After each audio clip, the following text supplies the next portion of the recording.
네, 올해 새해 주제가 뿌리 깊은 소망인데요. 오늘 저는 그 리질리언스라고 하는 이 회복 탄성력이라고 하는 단어를 가지고 좀 살펴보도록 하겠습니다.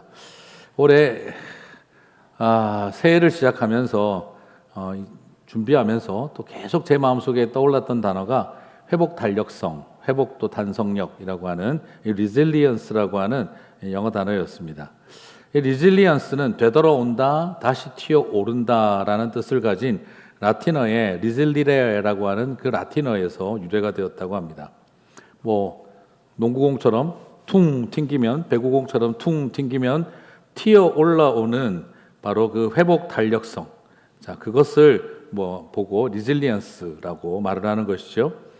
자, 그래서 많은 심리학자들은 회복 탄력성을 역경을 경험했거나 경험하면서도 이전의 적응 수준으로 돌아올 수 있는, 회복할 수 있는 능력이다라고 말을 합니다.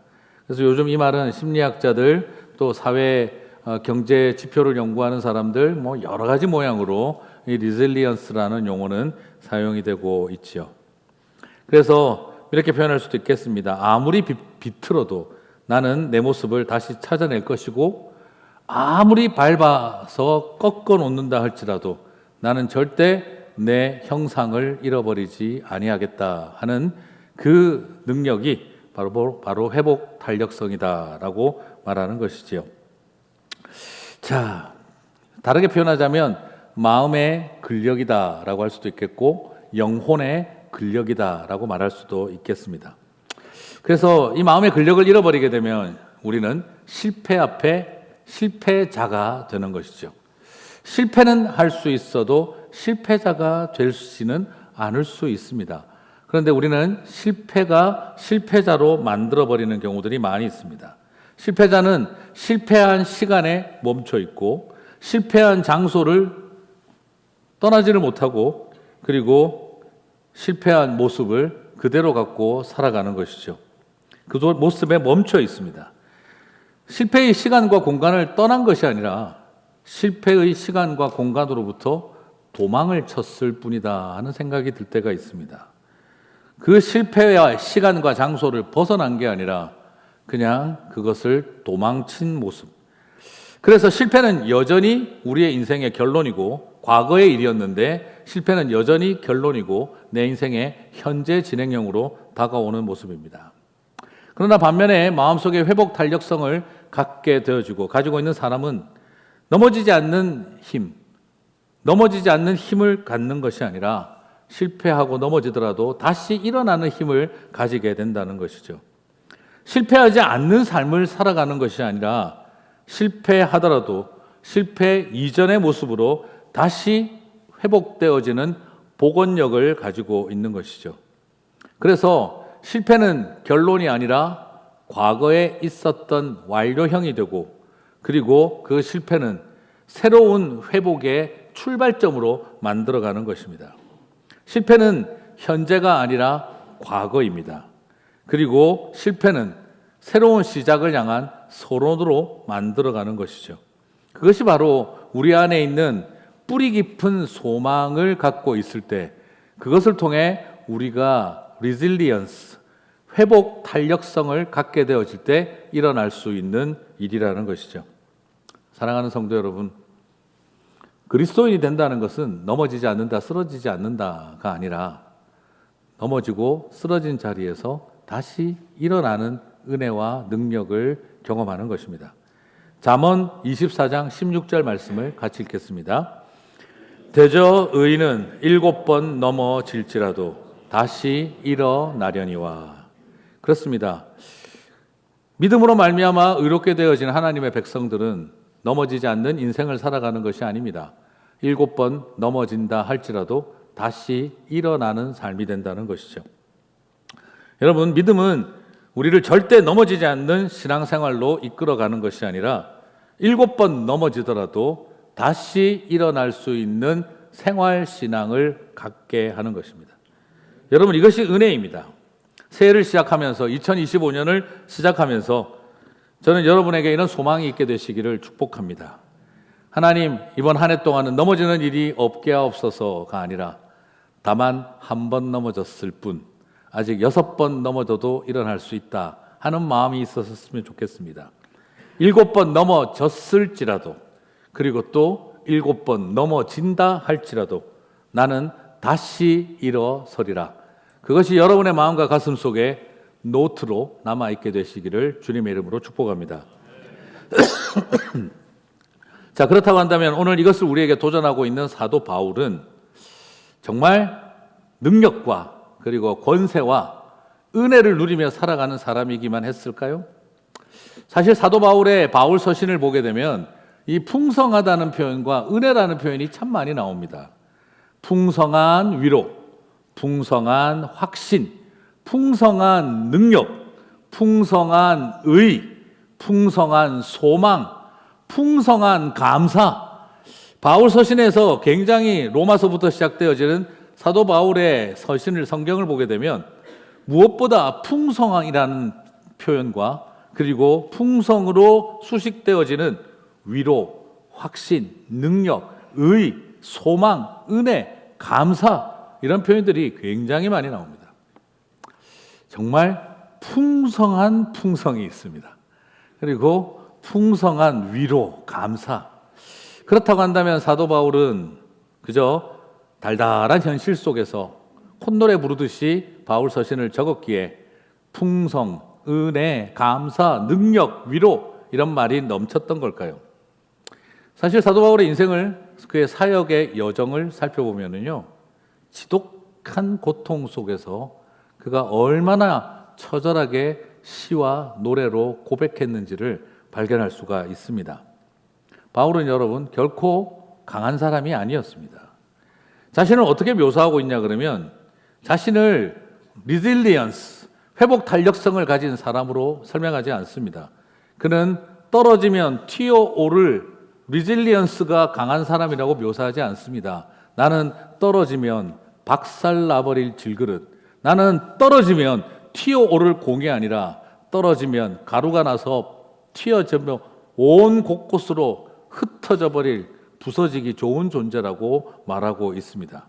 고린도후서 4장 7절을 보시면, 오늘 말씀의 바로 앞절을 보시면 우리가 이 보배를 질그릇에 가졌으니, 그는 자신을 설명하고 있습니다. 나는 resilience를 가진 존재가 아니라 나는 vulnerable하고 나는 fragile 할 수밖에 없는, 깨지기 쉽고 그리고 상처받기 쉬운 존재라고 그는 있는 그대로 자신을 묘사하고 있습니다. 그렇습니다. 질그릇은요, 회복 탄력성이 전혀 없습니다. 떨어지는 족족 파편되고 조각조각 나서 그리고 완전히 부서져 버리는 게 질그릇입니다. 그것은 자기의 형체도 유지할 수 없고 그것은 다시 복원될 능력도 전혀 없는 것이 질그릇입니다. 그런데 사도 바울은 자신의 인생을 이런 질그릇 같은 인생이었기에 얼마나 힘들었는지 있는 그대로 고백합니다. 여러분, 바울은, 이 질그릇 같은 인생인 바울은 어떻게 살았을까요?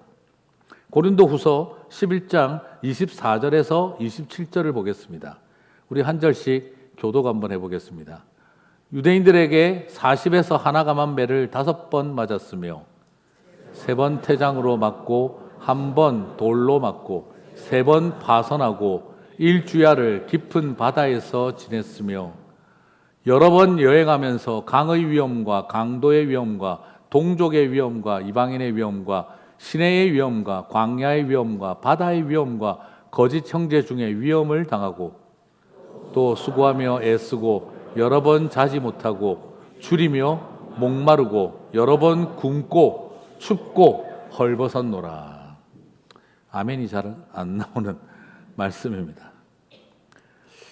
여러분, 사도 바울의 인생은 이 정도였으면 벌써 박살이 난 게 아니라 가루가 난 질그릇 상태가 되어져야 합니다. 여러분, 한국 한자 말에 박살이라는 게 뭔지 아세요? 그 큰 마대자루에 푸대 같은 데다가 그릇을 집어넣고 그것을 돌멩이에 계속해서 때린다라는 뜻입니다. 네, 그러므로 어디 가서 함부로 쓰면 안 되는 표현이에요. 너를 박살내고 해야 말리라. 이거 무서운 표현입니다. 이게 오늘 사도 바울의 인생은 말 그대로 완전히 산산조각난 질그릇 같은 인생이 되기 딱 좋은 삶이었습니다. 먼저 바울은 자연재해로 죽을 고생을 했습니다. 3번 파선당했다 그랬어요. 고대 사회에서 여러분 3번 배 타고 가다가 파선당했다는 것도 기적입니다. 오늘날 우리식으로 옮겨놓으면 이게 무슨 말이냐 그러면 비행기 사고만 3번을 당했다는 말과 같은 이야기입니다.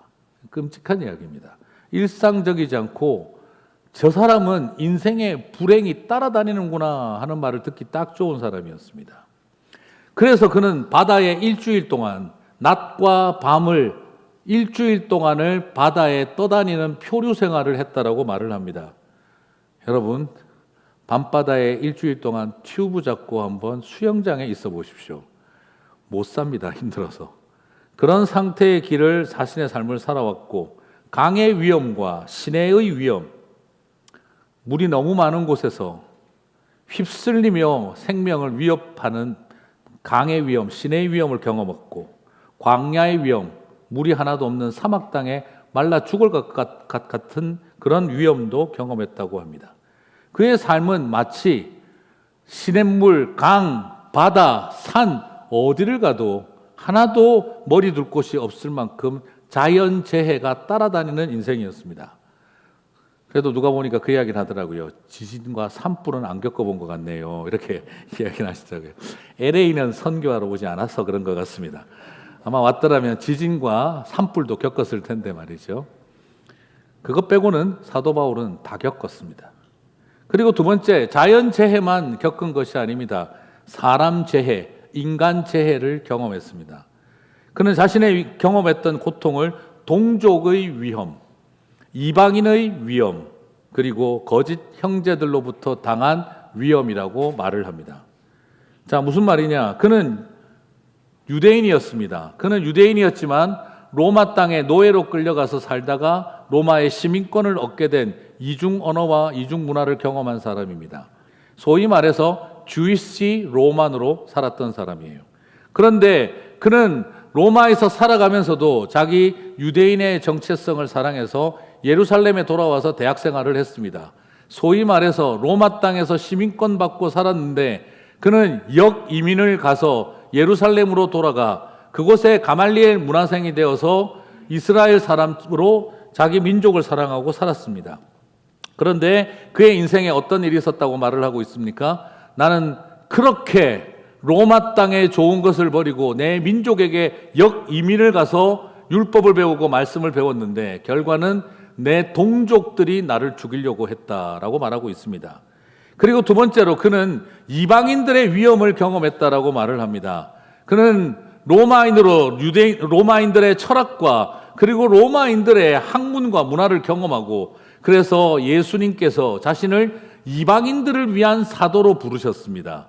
그래서 나는 이방인들을 위해 내 생명과 내 목숨을 버리며 살아야지 헌신을 했는데 결과는 이방인들이 자신을 죽이려고 했다는 것이죠.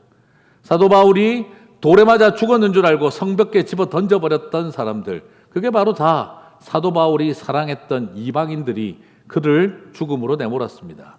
동족 유대인들은 40여 명이 모여서 바울을 죽이기 전까지는 물도 밥도 먹지 않겠다라고 결심했던 암살단이 만들어질 만큼 동족들은 바울을 죽이기 위해 식음을 전폐하고 암살조를 만들었던 것이 동족이었고 내 인생을 던지며 사랑한 이방인의 사도로 살겠다고 했더니 그 이방인들은 나를 죽이기 위해 돌로 쳐서 죽이려고 들었던 사람들이었습니다. 그래, 이 세상에 나는 주이시 로만으로서 유대인들에게도 속하지 못하고 로마 사람들에게도 속하지 못했으니 그래도 나는 교회가 있고 크리스찬들 있지 않느냐, 나는 그래 크리스찬 정체성을 찾아야겠다 하고 갔더니 그가 겪었던 세 번째의 고난은 믿음의 형제라고 하는 거짓 지도자들에 의해서 그는 배신당하고 죽음의 위협을 교회에서 겪었어야 했습니다. 어떤 느낌입니까? 코리안도 아니요, 아메리칸도 아니요, 나는 크리스찬으로 살고 싶었더니 한국 사람들에게 암살단을 경험을 해야 했고 미국 사람들에게 돌로 맞아야 했고 같이 교회를 나갔더니 교회의 형제요 자매요 믿음의 동력자라고 했던 사람들에게 뒤통수를 맞고 배신당하고 그래서 죽음의 위협을 경험해야 했다라는 것입니다. 쉽게 말하면 사도 바울은 지금 이렇게 말하고 있는 것입니다. 산을 가나 강을 가나 바다를 가나 시냇물에 가나 광야에 나가나 나는 머리 둘 것이 없었고, 나는 유대인에게 가나 이방인에게 가나 교회에 가나 나는 끊임없이 생명의 위협을 느꼈어야 했다는 것입니다. 여러분, 이 정도 상황이면 그냥 유대인도 하고 싶지 않고 로마인도 하고 싶지 않고 기독교인도 다 그만두고 싶은 상황이었던 것이죠. 그 결과 그는 자신이 경험했던 일을 뭐라고 설명하고 있습니까? 자연재해, 사람재해를 겪다 보니 40에 하나 감한 매를 5번이나 맞아야 했고 3번이나 태장을 당해야 했고 그리고 한 번은 돌로 맞는 일도 있었다라고 말을 합니다. 이런 폭력이 여러분 사람을 얼마나 비참하게 하고 비굴하게 만드는지 당해본 사람들은 알 수 있죠. 그리고 그 비참함은 그래도 내가 주님을 위해 이런 고난 당하면서 살아가는 것 참아야지 할 것 같았는데, 그러나 그 뒤에 일어나는 것은 정말 사람의 가장 기본적인 본능과 욕구마저 채워지지 않는 현실이었습니다. 그는 이렇게 표현합니다. 수고하고 애쓰고 여러 번 자지 못하고 불면에 시달리고 줄이고 목마르고, 또 나옵니다. 굶고 춥고 헐벗었노라. 입지도 자지도 먹지도 마시지도, 그리고 불면에 시달리며 참 서럽고 불쌍한 인생 되어버렸다라고 말하고 있습니다. 여러분, 오늘 이 정도면 인간의 가장 기본적인 행복을 추구할 권리까지 차단당한, 불면에 시달려야 하고 굶어야 하고 목이 말라야 하고 춥고 헐벗는 자리, 그러면서 동족에게, 이방인에게, 같은 그리스도인에게, 그리고 시냇물과 강과 광야와 바다와 그 수많은 자연재해 앞에, 이런 인생이라면 왜 태어났니? 라고 물어봐야 될 삶이 아니었겠습니까? 이게 하나님에게 부름받은 자의 삶일까라고 질문이 던져질 정도였습니다. 사도 바울은 행복하고 즐거웠기에 풍성한 은혜, 풍성한 위로, 풍성한 감사, 풍성한 능력을 행복하게 살아가다 보니 입에서 콧노래 나오듯이 달달하게 적은 것이 그런 표현들이 아니었던 것입니다. 바울은 이 지독한 고난을 어떻게 자신이 감당했는지 설명을 하는지 고린도후서 4장 8절과 9절은 보여주고 있습니다. 같이 읽겠습니다. 우리가 사방으로 우겨쌈을 당하여도 쌓이지 아니하며 답답한 일을 당하여도 낙심하지 아니하며 박해를 받아도 버림받지 아니하며 거꾸러뜨림을 당하여도 망하지 아니하고. 사실 여러분, 육체를 굴복시키는 이런 환경의 절망, 내가 아무리 노력하고 애를 쓰고 잘해도 바다와 시내와 강과 광야가 도와주지 않는데 그걸 내가 어떻게 할 수 있겠습니까?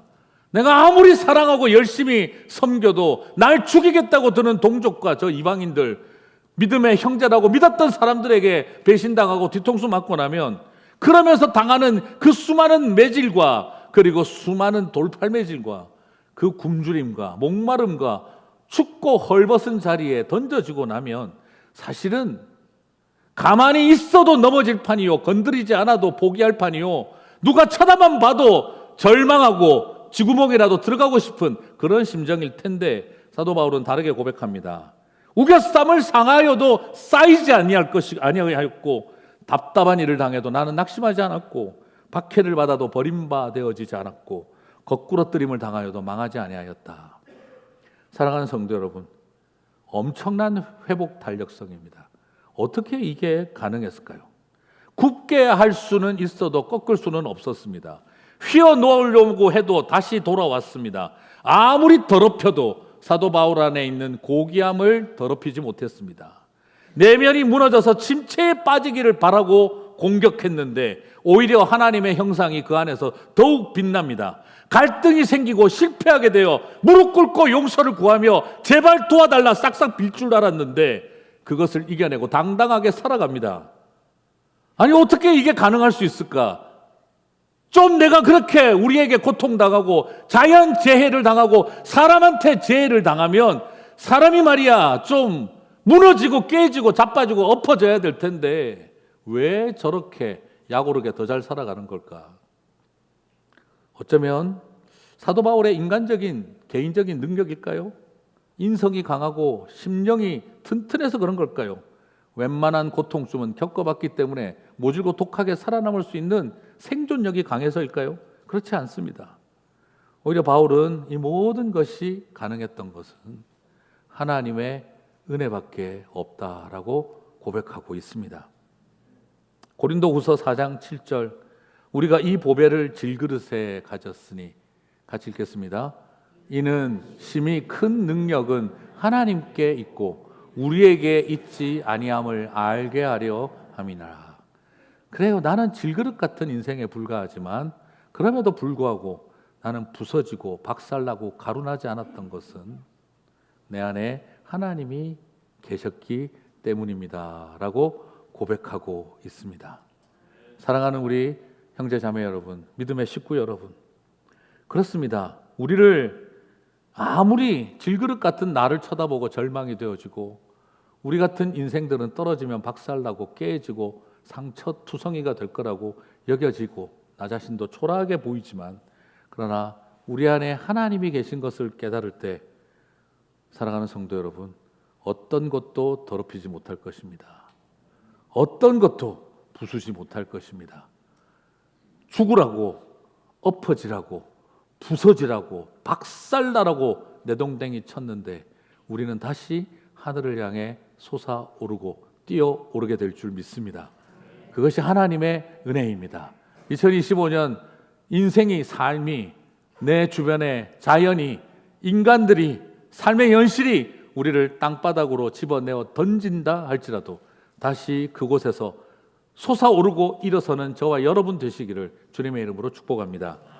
고린도후서 4장 10절에서 사도 바울은 이것을 어떻게 설명하고 있습니까? 어떻게 내가 우겨쌈을 당해도 쌓이지 않고 망하지 않고 엎어지지 않고 섰느냐? 같이 읽겠습니다. 우리가 항상 예수의 죽음을 몸에 짊어짐은 예수의 생명이 또한 우리 몸에 나타내게 하려 함이라. 사랑하는 성도 여러분, 복음을 교리로만 알지 마십시오. 복음이 여러분의 몸에서 나타나게 하시기 바랍니다. 복음이 여러분의 삶이 되시기를 바랍니다. 복음이 펜때 돌려가며 이해하고 깨달은 교리가 되지 마시고 복음이 여러분의 몸에 나타나게 되시기를 바랍니다. 바울은 명확하게 복음을 깨닫고 있습니다. 우리가 항상 예수의 죽음을 몸에 짊어짐은 무슨 말입니까? 지금까지 그가 당했던 우겨쌈을 당하고 핍박받고 버림받고 그리고 사람들에게 매를 맞았던 것, 춥고 헐벗었던 것들이 그냥 내 인생 고생 덩어리구나, 고통 덩어리구나, 그는 그렇게 해석하지 않았습니다. 그걸 뭐로 설명하고 있습니까? 내 몸에 그리스도의 죽음을 짊어지었다라고 말하고 있는 것입니다. 이 세상을 살아가면서 두 종류의 사람들이 있습니다. 평생을 죽을 고생만 하고 죽겠다 소리만 하고 살아가는 사람이 있고, 평생에 내가 겪었던 수많은 고통과 죽음 같은 절망을 내가 예수의 죽음을 몸에 짊어진다라고 고백하는 사람이 있습니다. 사랑하는 성도 여러분, 평생 죽을 것 같은 고생하다 가지 마시기 바랍니다. 그 죽을 것 같은 고생을 예수님의 십자가를 짊어진 삶이 되시기를 축복합니다. 예수의 죽음을 몸에 짊어진 인생이 되시기를 축복합니다. 예수의 죽음을 몸에 짊어진 사람들에게 어떤 은혜가 있습니까? 예수의 생명이 또한 우리 몸에 나타나리라. 아멘이십니까? 그렇습니다. 우리에게 부활의 생명, 예수의 생명이 우리의 몸과 삶에 나타나기 위해서 무엇이 필요합니까? 예수 그리스도의 죽음을 몸에 짊어지는 것입니다. 예수 그리스도의 십자가의 희생을 내 몸에 짊어지는 것입니다. 그 순간은 죽을 고생하는 것 같고, 왜 남들은 편안하게 사는데 나는 이 고생하고 사는 걸까? 원망이 나올는지 모르겠습니다. 그러나 여러분 부탁드리고 싶습니다. 죽을 고생하며 죽겠다 하며 살아가는 인생이 아니라 예수의 죽음을 몸에 짊어지고 주와 함께 죽으시기 바랍니다. 그때에 예수의 생명과 함께 다시 여러분의 몸에 예수의 생명이 나타나게 될 줄 믿습니다. 이것이 하나님의 은혜입니다. 그렇습니다. 때로는 살아가며 갇히기도 할 것입니다. 넘어지기도 할 것입니다. 낙심도 해야 할 것입니다. 버림도 받을 것입니다. 그리고 수많은 사람들에게 조롱도 당할 것입니다. 내가 죽지 않으면 너를 죽일 때까지 나는 밥도 안 먹고 너를 죽이겠다 하는 사람들을 만날 수도 있습니다. 그렇게 사랑한 사람들이 나를 향해 돌을 들고 덤비기도 합니다. 춥고 헐벗고 배고프고 먹지도 마시지도 못하는 절망의 자리에 던져질 수도 있습니다.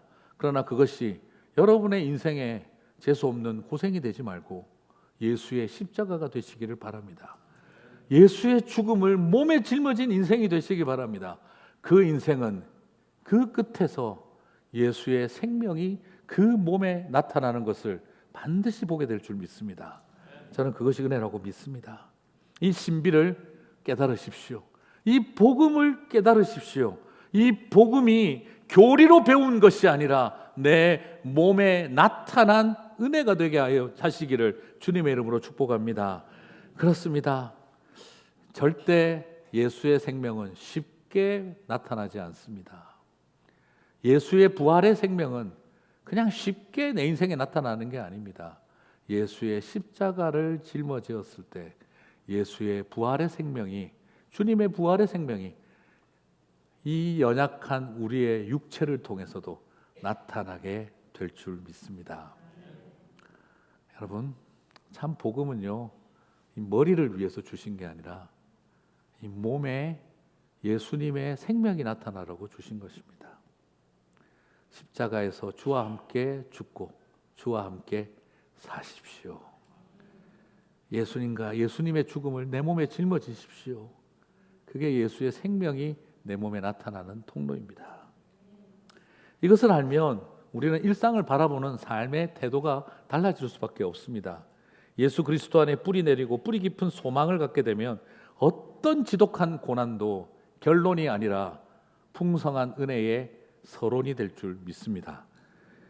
해봐야 소용이 있겠나, 참아봐야 나만 억울하고 견뎌봐야 나만 바보 되는 거 아닐까.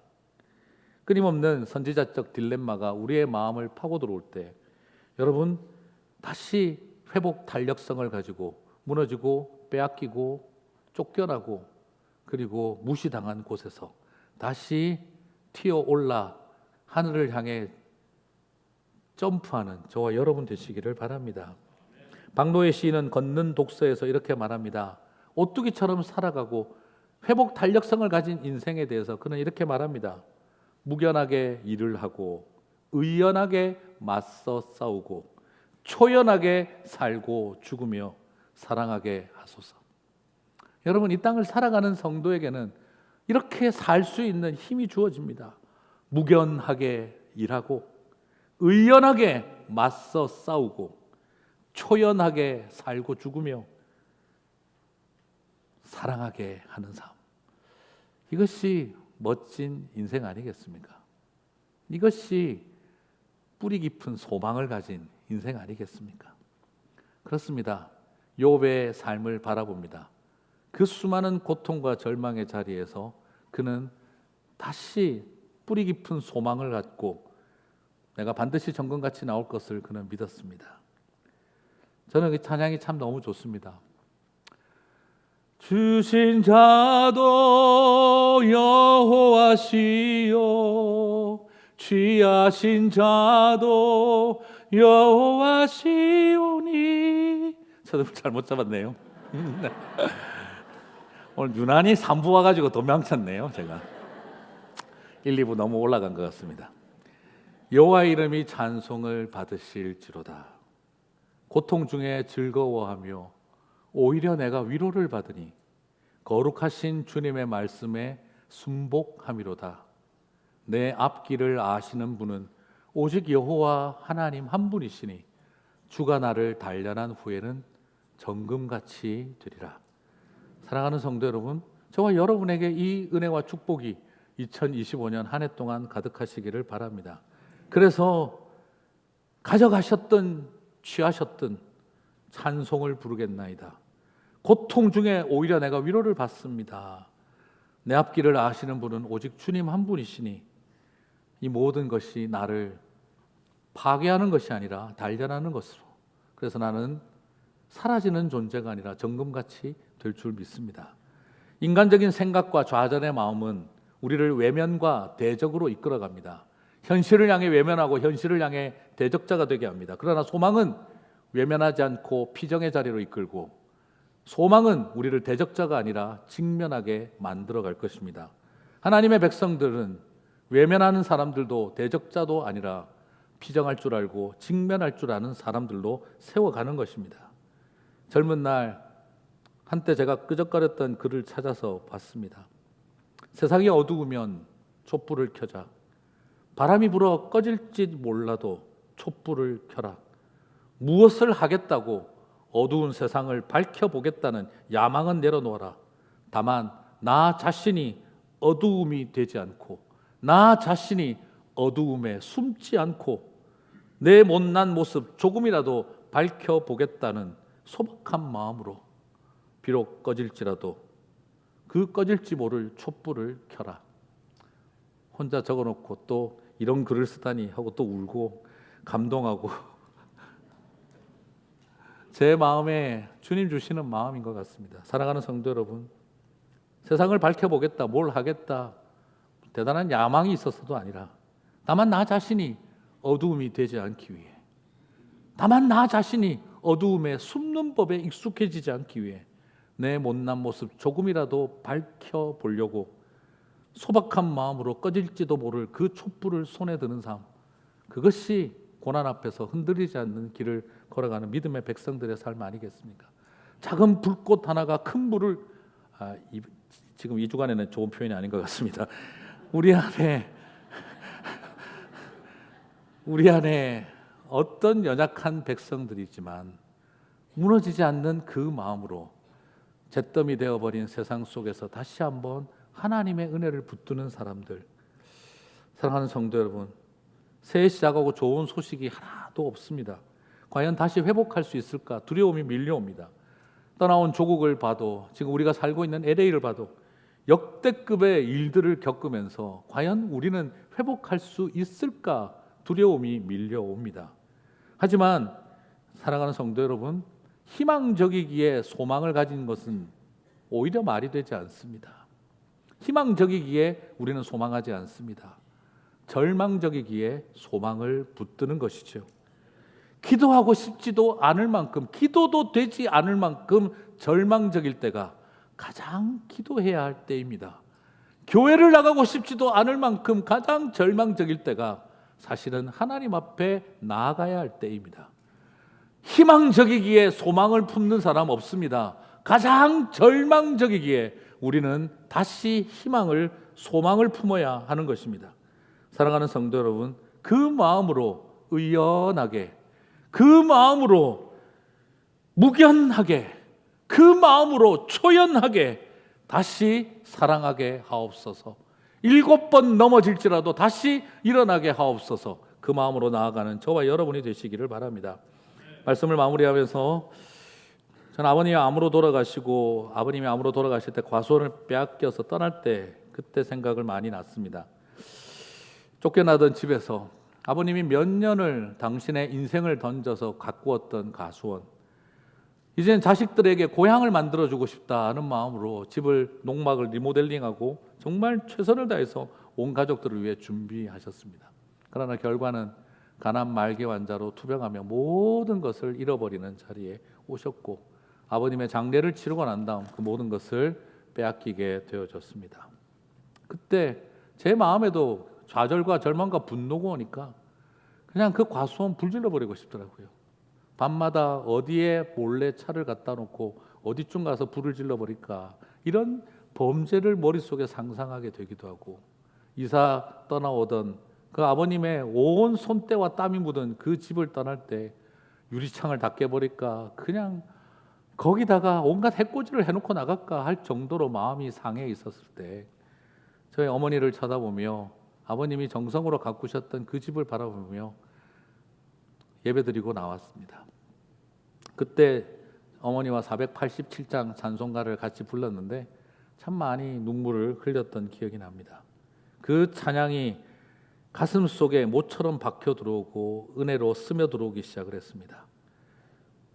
많이 오래된 찬양이라 잘 모르시는 분들이 많은데 그때 이 찬송을 부르면서 우리 가족들이 큰 위로를 받았습니다. 초점 잘 잡아야겠네요.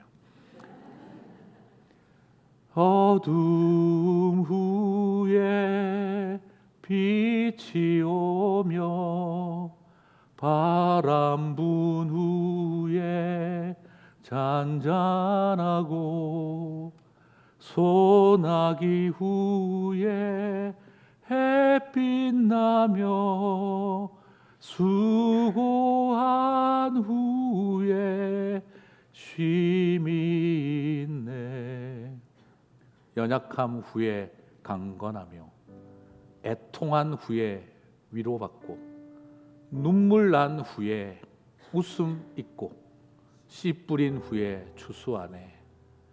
괴로움 후에 평안 있고 슬퍼한 후에 기쁨이 있고 멀어진 후에 가까우며 고독함 후에 친구 있네. 4절 같이 읽어보겠습니다.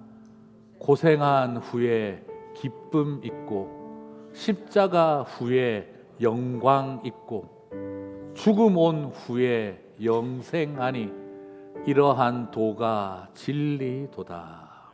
한 번 더 읽겠습니다. 고생한 후에 기쁨 있고 십자가 후에 영광 있고 죽음 온 후에 영생하니 이러한 도가 진리도다. 사랑하는 성도 여러분, 오늘 이 고백이 저와 여러분의 노래가 되고 고백이 되시기를 바랍니다. 인생의 바람에 내 삶이 흔들립니다.